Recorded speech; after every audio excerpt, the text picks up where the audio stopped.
అంటే ప్రతి మనిషి జీవితంలో ఖచ్చితంగా దేవుణ్ణి ఎరిగానని చెప్పుకుంటున్న ప్రతి మనిషి ఈ రెండిటిలో ఏదో ఒకటి చేస్తాడు. నువ్వు మహిమనైనా తీసుకొస్తావు, అవమానమునైనా తీసుకొస్తావు. ఈ రెండిటిలో ఏదో ఒక దానిని దేవుని మందిరములో కాలు పెట్టే ప్రతి వ్యక్తి కూడా తీసుకొస్తారు. జై జీవితం తీసుకొస్తే మహిమ, ఓడిపోయే జీవితంతో జీవిస్తే రక్తముతో నిన్ను కొన్న యేసయ్యకు అవమానం తీసుకొస్తావు. ప్రియులారా, మనందరము జయించాలి అని ప్రభు కోరుకుంటున్నాడు. ఎందుకంటే ఆయన పేరు జయశీలుడు. మరణాన్ని గెలిచాడు, మరణ బలము కలిగిన వారిని ఓడించి గెలిచాడు, లోకాన్ని గెలిచాడు, లోక మహిమను గెలిచాడు, పాపమును గెలిచాడు. నాలో పాపమే లేదు అని సవాలు చేశాడు. కాబట్టి మనందరము కూడా we must have a victorious life.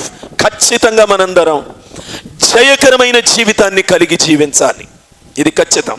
కానీ విచారకరమైన విషయం ఏంటంటే అనేక సందర్భాలలో దేవుని బిడ్డలుగా చలామణి అవుతున్న వారు ఓడిపోయి దేవునికి అవమానం తీసుకొస్తూ ఉన్నారు.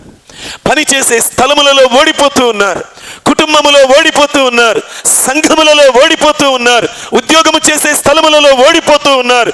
ఓడిపోయి దేవునికి అవమానం తీసుకొస్తూ ఉన్నారు. అందుకే బైబిల్లో వ్రాయబడి ఉంటుంది, వ్రాయబడిన ప్రకారము మిమ్మును బట్టియే కదా నా నామము అన్య జనులలో అవమానం పాలైపోతుంది.